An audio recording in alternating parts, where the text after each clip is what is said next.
Buenos días, buenas tardes, buenas noches y finalmente llegó el día en el que los jugadores de River tendrán que demostrar si son aptos para vestir esta camiseta. Es cierto que quizás suena un poco exagerado medir hoy al futbolista del conjunto de Núñez en un partido nada más y nada menos que contra el subcampeón de la última Champions, contra el Inter de Milán, pero prácticamente así se lo buscó, el más grande debido a no poder ganarle en la jornada pasada a Rayados de Monterrey. Si hubiera obtenido los 3 puntos contra un equipo mexicano, que poco ha hecho hasta este momento en el certamen, no estaríamos hablando de esto, porque hoy River sí es cierto se estaría jugando el primer puesto, pero ya se sabría clasificado a la siguiente instancia del torneo y obviamente el duelo no sería tan importante. Sin embargo lo es, y hoy River se juega absolutamente todo como para clasificar a los octavos de final. Te estaré contando la probable formación que estaría parando Marcelo Gallardo, con bastantes dudas teniendo en cuenta que tiene 3 bajas en la mitad de la cancha, los 3 jugadores básicamente que fueron titulares en el centro del terreno de juego el pasado sábado no van a poder estar disponibles, van a tener que cumplir con una jornada de suspensión. Repasaremos qué resultados le sirven y cuáles no al elenco de Gallardo para meterse en la siguiente ronda. Y después también nos centraremos un poco en el mercado de pases. Un futbolista por el cual River ofertó 3 veces parece que no va a venir porque el equipo dueño de su ficha recibió una propuesta del fútbol europeo y ese sería su destino. Un jugador que sí está muy cerca de ser incorporación una vez termine este Supermundial de Clubes, y otro que ha mencionado que su representante recibió una oferta bastante buena por parte de River y que las negociaciones comenzarán en lo inmediato. ¡Empecemos! La probable formación que estaría parando Gallardo es una total incógnita, porque la realidad es que si bien es cierto que uno podría decir que va a reemplazar simplemente a los jugadores suspendidos y de esa manera mantener el mismo formato de alineación en lo que respecta al equipo que saldría a la cancha para enfrentar al Inter, si tenemos en cuenta que en caso de hacer eso pondría dentro del terreno algunos jugadores que todavía no han sumado ni un minuto en este Supermundial de Clubes, yo me inclinaría más por la otra versión, y es que cambie el esquema, que juegue con una línea de 5, con 3 centrales, 2 carrileros, 3 mediocampistas y 2 delanteros, y de esa manera podría conformar un 11 con todos jugadores que al menos ya han sumado minutos en el torneo, y no estaría poniendo a ciertos futbolistas que en caso de jugar como titulares volverían a jugar después de prácticamente un mes y medio alguno de ellos. De hecho, por suerte, sobre el final del duelo ante Rayados, jugó 10 minutos Matías Craneviter, que se sabe que va a ser el mediocampista central titular en este encuentro porque no están Enzo Pérez ni Kevin Castaño. Y Craneviter no era titular desde el duelo en marzo contra Ciudad Bolívar por Copa Argentina. Pasaron 3 meses y por eso mismo Gallardo se vio prácticamente obligado a hacer ese último cambio, cuando seguramente en otras circunstancias no lo hubiera hecho, porque durante todo el semestre Craneviter estuvo disponible y cada vez que el muñeco necesitó un reemplazante de Enzo, no puso a el que va a jugar este encuentro contra el equipo italiano, sino que puso a Kevin Castaño o inclusive en alguna oportunidad también a Rodrigo Aliendro. Por lo pronto, ¿cuál sería el 11 teniendo en cuenta esto último que mencioné, una probable línea de 5?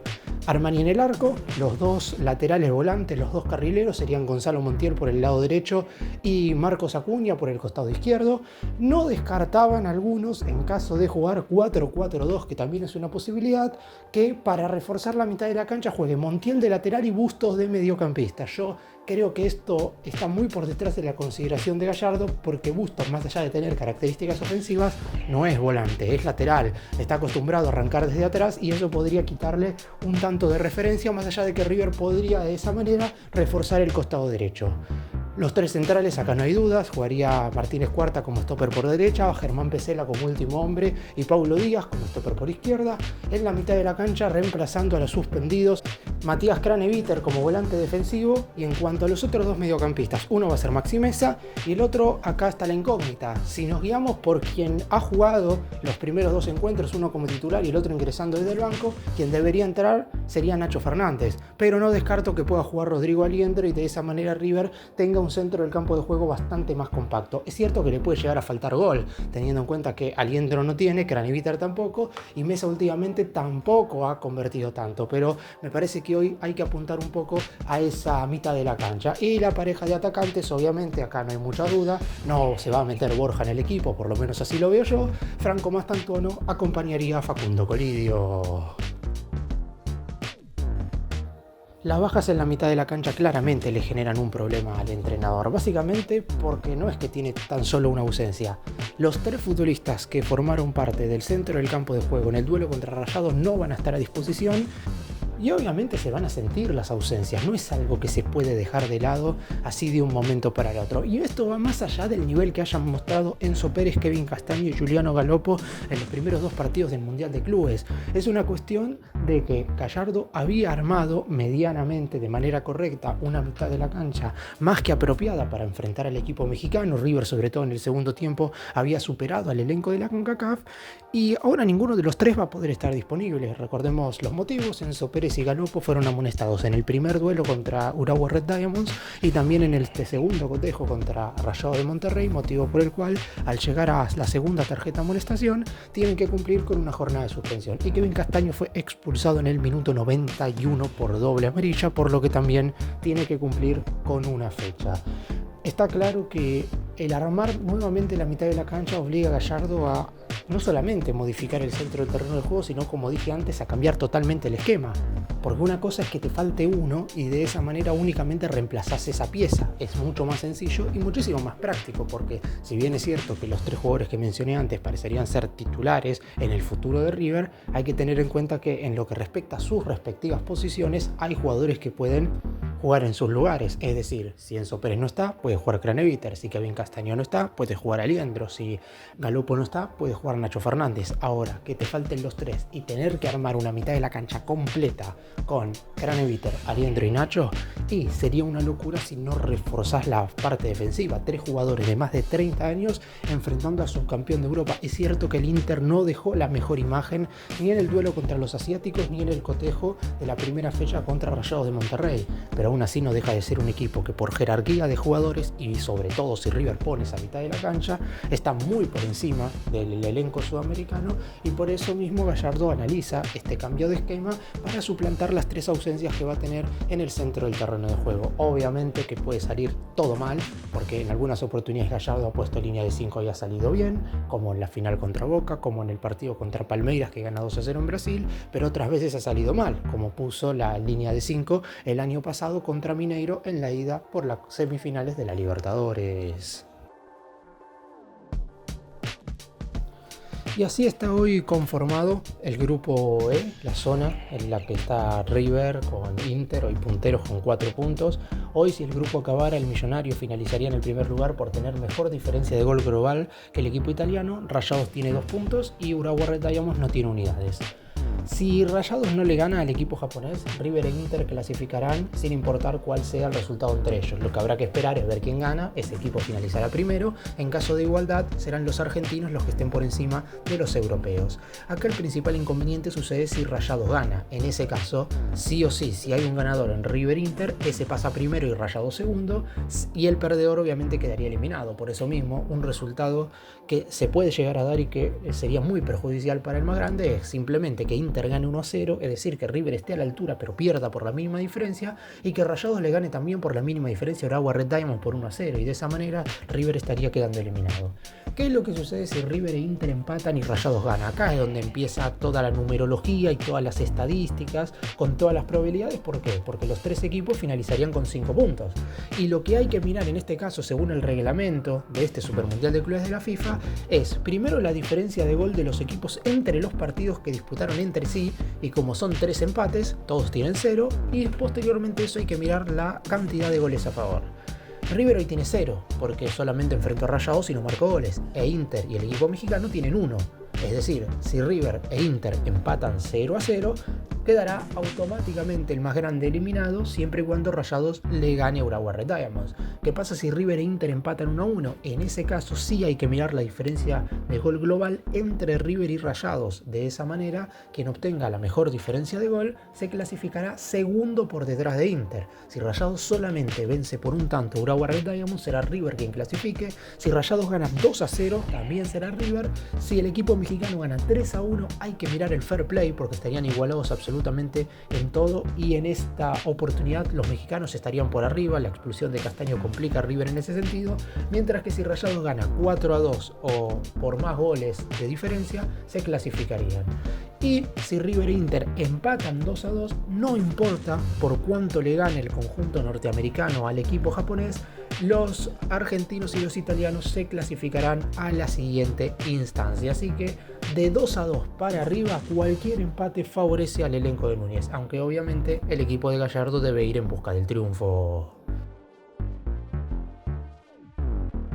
Y recordemos que el plantel y los hinchas tuvieron que volver a trasladarse porque River es el equipo que más trayectoria, que más kilómetros tiene que viajar en esta fase de grupo del Supermundial de Clubes, a causa de que el primer partido lo jugó en el estadio Lumen Field de la ciudad de Seattle, que es el mismo escenario donde estará jugando el duelo de ante el Inter, pero en el medio tuvo que viajar hacia el sur de los Estados Unidos, hacia el sudoeste más precisamente, para enfrentar a Rayados en Los Ángeles. Nuevamente se espera una gran presencia de simpatizantes del Magrande, obviamente mucho mayor de la que hubo en la primera jornada frente al equipo japonés, y no creo que sea puntualmente porque el rival es el Inter, sino porque es algo totalmente lógico que muchos hinchas del Millonario, más de 35.000, estuvieron en el Rose Bowl el pasado sábado contra Rayados, y muchos de ellos no estuvieron en la primera jornada, y ahora sí se mudarán a Seattle para lo que será este compromiso por la tercera fecha definitiva, donde esperemos que no sea la última participación del Millonario en este sorteo. No voy a hablar todavía de quién podría ser el hipotético rival, no voy a meterme en cuál sería el próximo viaje, la próxima sede del más grande o qué día estaría jugando. De todo eso estaré hablando mañana en caso de que, y ojalá, se dé un resultado positivo. Lo que sí, de los 70.000 espectadores que entran aproximadamente en el estadio Lumen Field, se esperan esta vez que alrededor de 25.000 sean hinchas de River, teniendo en cuenta que en la primera jornada hubo tan solo alrededor de 8.000 simpatizantes del más grande. Después, como mencioné recién, cerca de 35.000 en Los Ángeles, obviamente una ciudad muchísimo más poblada e inclusive con residentes argentinos viviendo allí, mientras que en Seattle ahora sí se espera que muchos de los hinchas del Millonario que se tuvieron que trasladar primero de Argentina a Los Ángeles viajen a Seattle para este tercer partido. Así que esperemos que este público a favor que va a tener el conjunto de Núñez, porque lo tuvo a favor contra Urawa en la primera jornada, quizás por poca diferencia, pero nadie se imaginaba que iba a tener más espectadores que Rayados de Monterrey en la segunda fecha, obviamente por la cercanía que tiene el equipo mexicano, teniendo en cuenta que el trayecto que tienen que realizar es verdaderamente muy poco y hay muchísimos más mexicanos viviendo en Estados Unidos que argentinos. Sin embargo, hubo aproximadamente más de 10.000 hinchas de River en comparación con Rayados el pasado día sábado, y ahora obviamente los simpatizantes del conjunto de Núñez colmarán las gradas del estadio Lumen Field y superarán por amplio margen a los hinchas del Inter, que seguramente la mayoría vendrán desde Italia. Y nos metemos ahora en lo que va a ser el mercado de pases, con la noticia ya no confirmada, pero prácticamente hecha, de que Maximiliano Salas va a jugar en el más grande. Lo que resta por decidir es si Racing acepta negociar con River, es decir, si se acepta esta propuesta que le acercó el conjunto de Núñez a la academia, que es por un valor mayor del de la cláusula de rescisión. El monto que aparece en la cláusula de Salas es de 8 millones de euros, sin embargo River ofrecería alrededor de 9.200.000 por dos motivos. Primero de todo, porque no quiere, entre comillas, romper este pacto de caballeros que hay entre los directivos del fútbol argentino de no pagar cláusulas por jugadores del ámbito doméstico, que es algo igual que si Racing no acepta negociar con River. Yo creo que desde la dirigencia del Millonario van a hacerlo de igual manera, porque Gallardo quiere al jugador, y de hecho hubo una tercera comunicación directa entre el muñeco y el futbolista en estos últimos días. Y el segundo motivo por el cual River ofrece algo más de la cláusula es porque si River tiene que abonar los 8 millones de euros por la cláusula de Salas, tiene que ponerlos todos juntos ahora, porque a diferencia de lo que hizo River, a mi entender, de muy mala forma con el Real Madrid, de aceptar el pago de la cláusula de Mastantuono en cuotas, Racing obviamente no va a aceptar el pago de una cláusula en cuotas. Los 8 millones de euros River los tendría que poner todos juntos ahora y obviamente se tendría que hacer cargo de los impuestos, por lo que el monto ascendería alrededor de 11 millones, de los cuales 8 irían limpios para Racing. En cambio, ofertando alrededor de 9 millones, es decir, uno más del valor de la cláusula, si es que Racing acepta negociar, se podría hacer el pago en cuotas. Es decir, River podría abonar la cantidad que pretende la academia para vender a Salas en 2 o 3 pagos y no hacerse cargo de todos los impuestos en un mismo mercado de pases. Por lo que River a lo mejor ahora en este receso termina pagando alrededor de 4, después paga otros 3 en diciembre y a mediados del año que viene paga otros 4 para completar los 11 millones que en total saldría toda la operación. Pero dependerá de Racing. En este momento Gallardo ya escogió a uno de los 2 delanteros que van a venir en este mercado. Van a ser 2 los atacantes que traerá el conjunto de Núñez en este receso, y esto va más allá, por ejemplo, de la salida o no de Borja ahora, porque el colombiano puede irse en este mercado o se irá a fin de año libre con el pase en su poder. Sí o sí, en este periodo de transferencias van a venir 2 atacantes y uno de ellos, ya elegido por el muñeco, sería Maximiliano Salas. Y el jugador que hace unas horas confirmó que hubo una propuesta formal hacia su representante para que sea refuerzo de River es el futbolista de Huracán Matko Miljević, el volante ofensivo. Recordemos que tuvo una muy buena participación en el Globo durante esta primera mitad del año, después de haber tenido una carrera con bastantes altibajos. Luego de haberse ido al fútbol de los Estados Unidos, tuvo que regresar y de hecho hoy por hoy no puede jugar en la MLS, está totalmente rechazado para jugar en cualquier conjunto de Norteamérica, así que desde el lado de River están interesados por el buen nivel que mostró en la primera parte y porque entienden que podría ser un jugador importante de mitad de cancha hacia adelante. Por lo pronto lo que hay que decir es que el futbolista no tiene cláusula de rescisión y que Huracán acepta negociarlo. Ahora, ¿cuál es el monto que pide el Globo? Es algo que todavía no se sabe y me parece que ahí es donde estuvieron las consultas por parte de los directivos de River hacia el agente deportivo del futbolista. Desde el más grande entienden que abonando alrededor de 5 millones de dólares por el 80% del pase, dejándole una parte de la ficha al conjunto de Parque Patricios por si en un futuro el jugador es transferido al fútbol europeo, deberían aceptar y de esa manera debería realizarse la transacción. Pero obviamente nada es seguro hasta que se termine de confirmar todo al 100%. Miljević es un futbolista que fue parte de un Huracán que, por ejemplo, el grupo suyo en la Conmebol Sudamericana, que para muchos era la zona más complicada porque compartía grupo con América de Cali de Colombia y con Corinthians de Brasil, terminó ganándola con bastante facilidad, con triunfo incluido en Sao Paulo contra el equipo brasileño, mientras que en el torneo doméstico, no nos olvidemos que Huracán fue subcampeón. Es cierto que a lo mejor no estuvo a la altura de las circunstancias en la final contra Platense, pero salió segundo, tuvo una muy buena participación en la fase regular y en general Miljević fue uno de los futbolistas en los cuales se apoyó el entrenador de Huracán, Fran Darío Kudelka, para rearmar esa mitad de la cancha, sobre todo en el aspecto ofensivo, teniendo en cuenta que al Globo se le fueron muchos jugadores del equipo que había también realizado una muy buena campaña en la liga durante el año pasado. Así que veremos en qué es lo que queda la negociación. Yo creo que hoy por hoy River tiene que reforzar primero otros sectores de la cancha antes que incorporar a Miljević, teniendo en cuenta que juega de volante ofensivo y si bien ahí se te va a ir más Tantuono, tenés otras alternativas hoy por hoy. Aún así está perfecto que River vaya a buscar un jugador de las características de Miljević, pero a mi entender debería haber otras prioridades en lugares de la cancha donde sí o sí tenés que incorporar jugadores de jerarquía.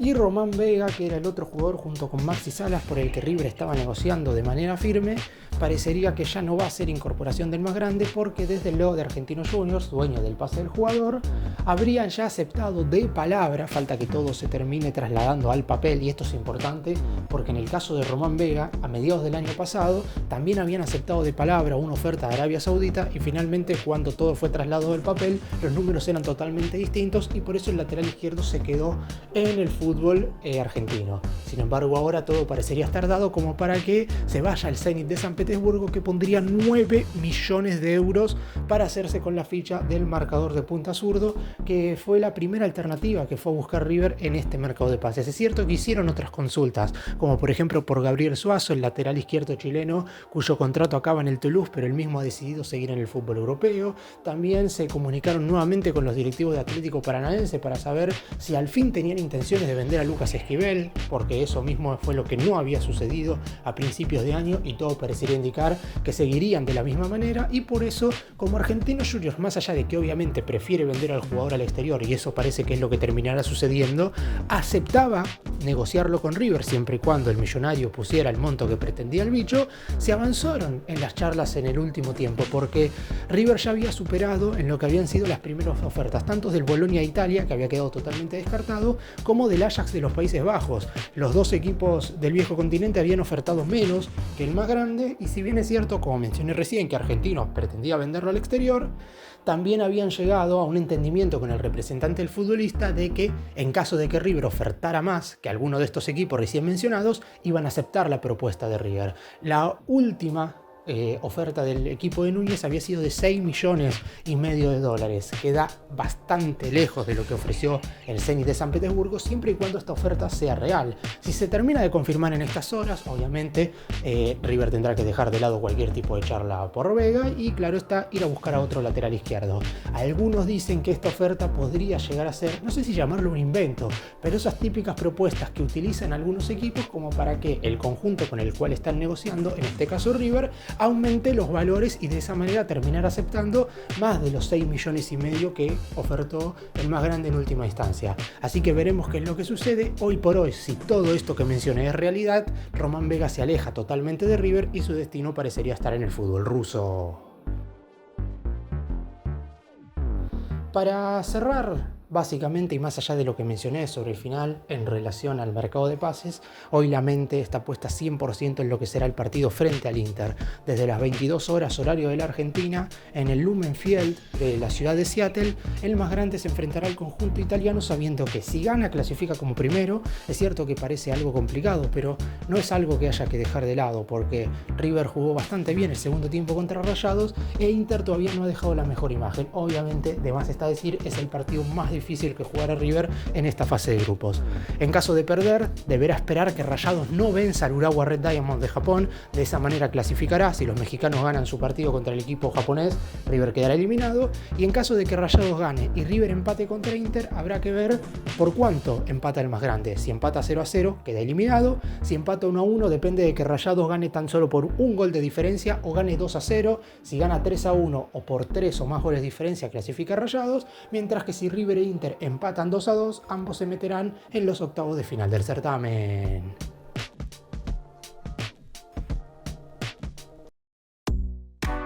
Gracias por mirarnos, suscríbanse, nos vemos en el próximo video.